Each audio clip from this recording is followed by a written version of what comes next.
Hello students, आज हम 9th class का सेकेंड चैप्टर पढ़ेंगे, is matter around us pure.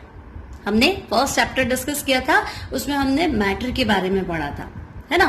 Matter की 3 स्टेट्स पढ़ी थी, सॉलिड, लिक्विड, गैस, है ना। उन स्टेट्स को एक दूसरे में कैसे इंटर कन्वर्ट करते हैं उसको पढ़ा था। इस चैप्टर में हम डिस्कस करेंगे कि जो भी मैटर है हमारे चारों तरफ, क्या वो प्योर है या नहीं है। Now what is purity?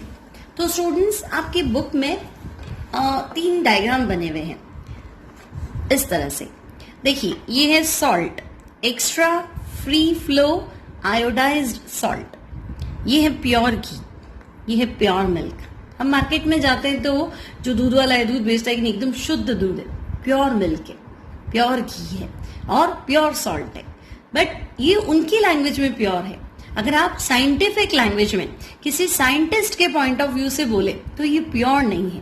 क्योंकि अगर आप मिल्क की बात करते हो तो मिल्क प्योर कैसे हुआ? मिल्क के अंदर वाटर है, दूध फट जाता है तो आप देखते हैं ना, पानी अलग हो जाता है और व्हाइट सॉलिड पार्ट उसका अलग हो जाता है। तो वो क्या है? White fat dissolved in water. तो प्योर कहाँ है? तो मिक्सचर है, एक व्हाइट फैट है और एक वाटर है। नाउ प्योर घी, तो प्योर घी मतलब घी क्या होता है आप हायर क्लासेस में पढ़ेंगे, सैचुरेटेड हाइड्रोकार्बन्स, है ना। तो एक फॉर्मूला नहीं है, वो मिक्सचर है। अगर आप सॉल्ट की बात करें तो सॉल्ट, नमक, NaCl, table salt, sodium chloride, तो क्या NaCl ही? इस पे तो खुद पे लिखा है आयोडाइज्ड सॉल्ट, मतलब आयोडीन का सॉल्ट भी है या आयोडीन भी है इसके अंदर। फिर सॉल्ट के अंदर इम्प्योरिटी भी होती है, KCl भी होता है, MgCl2 भी होता है। तो 100% NaCl थोड़ा ना है, इसके अंदर 2-3 चीजें और भी है। तो ये उनके लिए प्योर है ना। एक नॉर्मल जो पब्लिक है वो इन सब चीजों को प्योर बोल सकता है कि नहीं, शुद्ध घी है, सिर्फ घी है इसके अंदर और कुछ भी नहीं है, तो वो ठीक है। लेकिन हम हमारी बात करें ना, साइंटिस्ट की बात करें, साइंस की लैंग्वेज में बात करें, तो प्योर मतलब जिसके अंदर एक ही एलिमेंट, अगर एलिमेंट है तो सारे एलिमेंट्स जो है वो उसके सेम होने चाहिए, कुछ मिक्स नहीं होना चाहिए, किसी भी तरह का दूसरा कंटेंट नहीं होना चाहिए, तब हम बोलेंगे प्योर। सो प्योर सब्सटेंस का डेफिनेशन क्या है? प्योर सब्सटेंसेस आर एलिमेंट्स और कंपाउंड्स। एलिमेंटल फॉर्म में हो सकता है, कंपाउंड फॉर्म में हो सकता है। They are made up of only one kind of entity.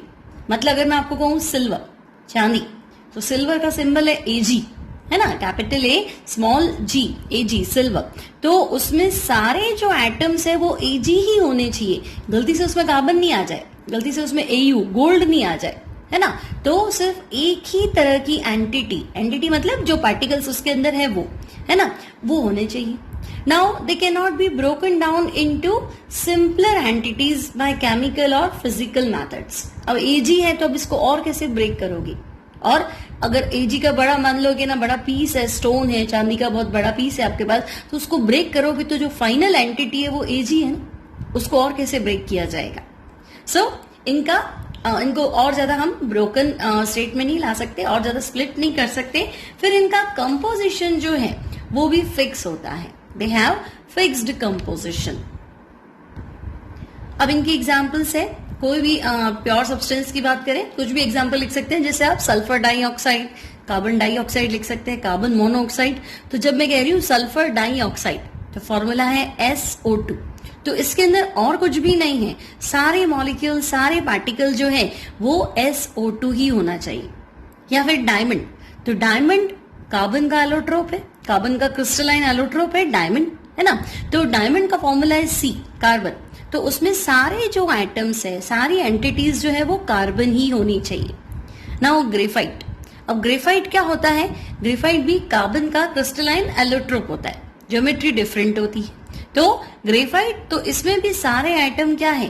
Carbon के ही है, ज्योमेट्री डिफरेंट है, इसलिए एक फॉर्मूला डायमंड है, दूसरा ग्रेफाइट है।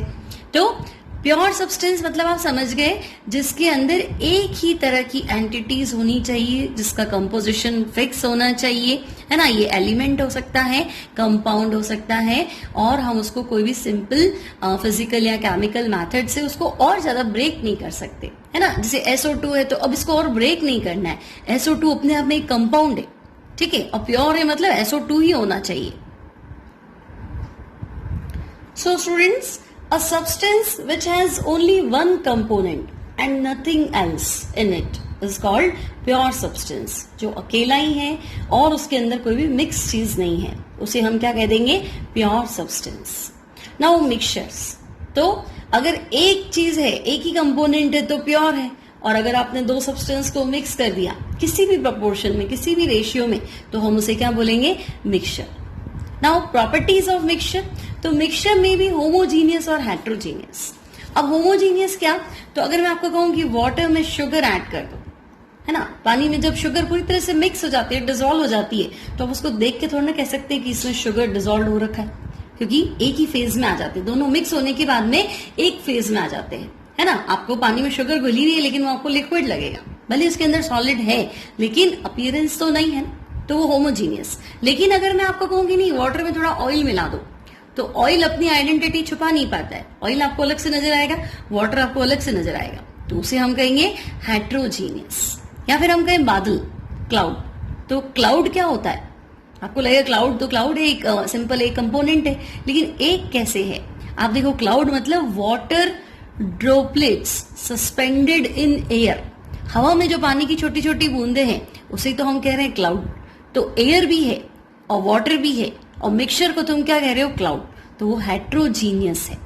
Clear student? Now no new compound is formed, तो मिक्सचर मतलब हमने दो चीजों को मिलाया है, उनको मिलने से कोई नया कंपाउंड नहीं बन जाना चाहिए, दोनों अपनी अपनी अपीयरेंस दिखाने चाहिए। The properties of constituent, the properties of constituent substances are retained, है ना। जैसे अगर मैं आपको कहूं क्लाउड, तो क्लाउड को अगर आप फील करेंगे तो एयर भी फील होगा, वाटर भी फील होगा, दोनों की प्रॉपर्टीज जो है वो अलग अलग रहेंगी।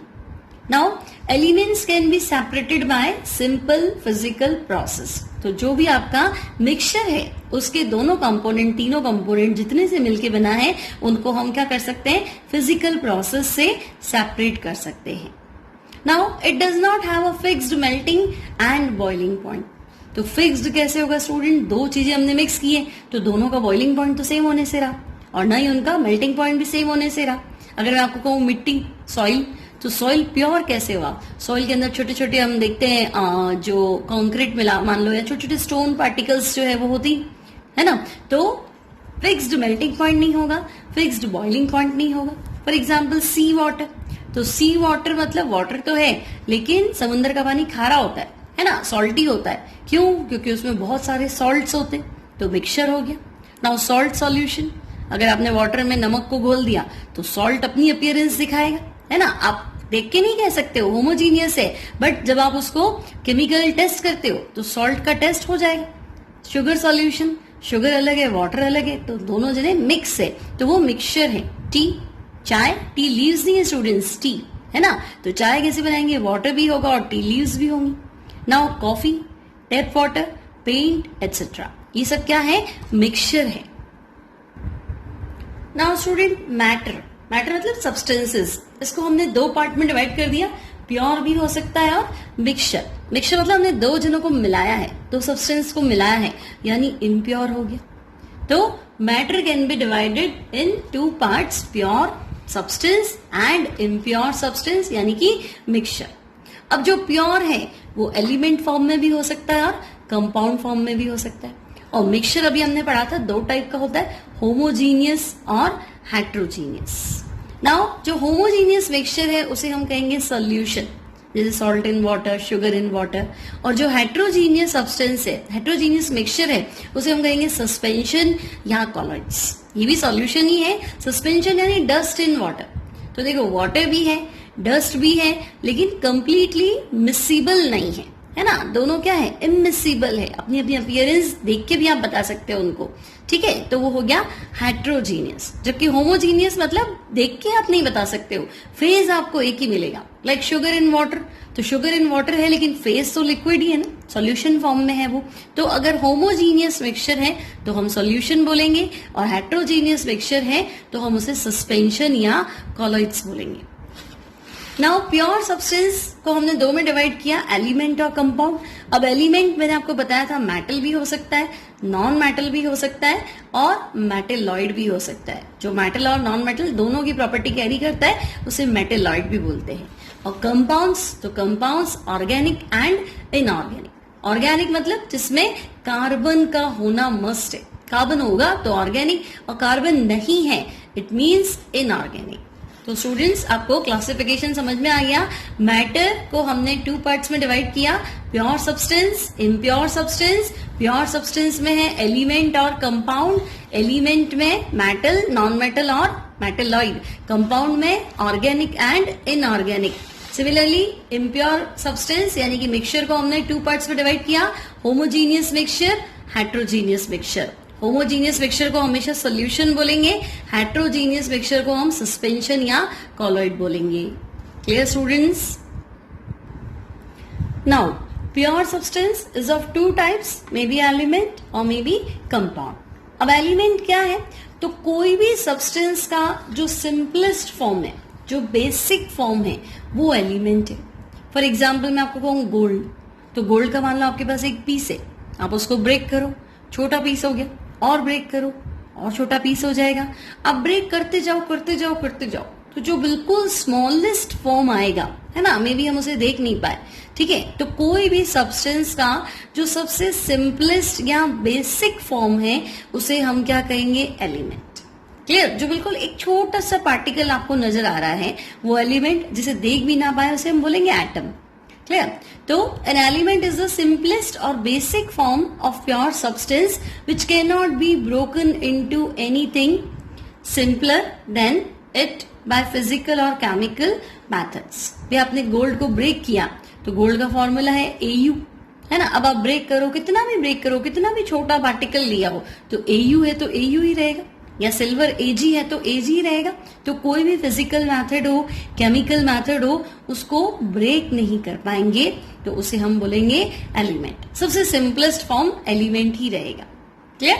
अब pure substance which is made up of 1 kind of atom, तो इसका एग्जांपल आपके पास है हाइड्रोजन, कार्बन, ऑक्सीजन। जो प्योर सब्सटेंस है उनमें एक ही तरह के एटम्स होंगे, है ना। अगर आप एलिमेंट बोल रहे हो तो एलिमेंट में भी क्या होगा? एटम सारे क्या होंगे? सेम होंगे। जैसे अगर मैंने आपसे कहा हाइड्रोजन, तो हाइड्रोजन का सिंबल है H, carbon C, oxygen O। तो इसको और कैसे ब्रेक करेंगे? लास्ट में मिलेगा आपको क्या? हाइड्रोजन ही मिलेगा, यानी H ही मिलेगा। सिमिलरली अभी आपने देखा हाइड्रोजन तो ये गैस है, कार्बन ये गैस नहीं है, सॉलिड फॉर्म में है, ऑक्सीजन ये गैस है। तो एलिमेंट जो है वो आपका सॉलिड हो सकता है, लिक्विड हो सकता है, गैस भी हो सकता है। फॉर एग्जाम्पल सोडियम, सोडियम की पीसेस होते हैं, कार्बन ये सॉलिड है, ब्रोमीन, मरकरी ये लिक्विड फॉर्म में होते हैं, और नेक्स्ट आपके पास है हाइड्रोजन, ऑक्सीजन ये गैस फॉर्म में होते हैं। तो element may be solid, liquid और gas. Now students, pure substance को हमने 2 पार्ट्स में डिवाइड किया था, एलिमेंट और कंपाउंड। ये प्योर सब्सटेंस मतलब जिसमें एक ही तरह की एंटिटी है, तो वो एलिमेंटल फॉर्म में भी हो सकती है और कंपाउंड फॉर्म में भी हो सकती है। Now what is element? तो एलिमेंट क्या है?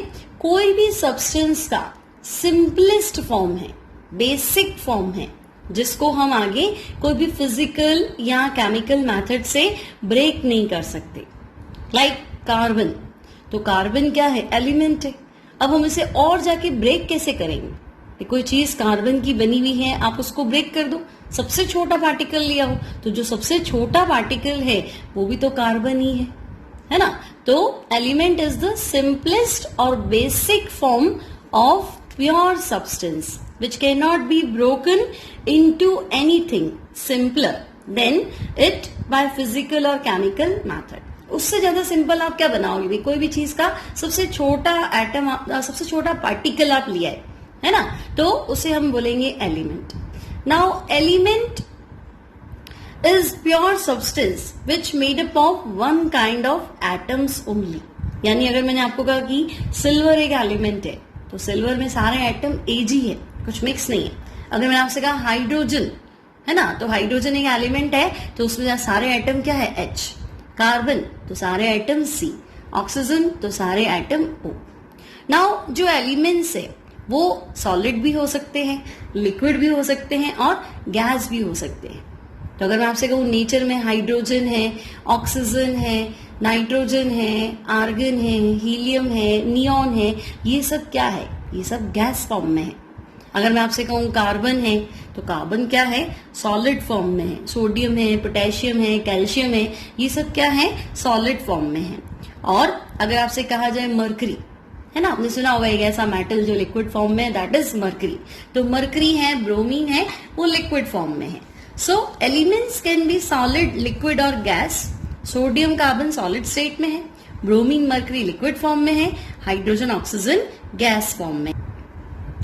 नाउ स्टूडेंट्स, एलिमेंट्स को हम 3 पार्ट्स में डिवाइड करेंगे, may be metal, non metal और मेटेलॉइड। जो भी आपका एलिमेंट है, अगर मैंने आपको दिया सिल्वर, गोल्ड, कॉपर, प्लैटिनम, तो ये सब क्या है, मेटल्स है। लेकिन आपका नहीं, ब्रोमीन, क्लोरीन, नाइट्रोजन, ऑक्सीजन, ये सब क्या है, नॉन मेटल्स है। लेकिन अगर मैं आपसे कहूं सिलिकॉन, जर्मेनियम, तो वो क्या है, मेटेलॉइड है।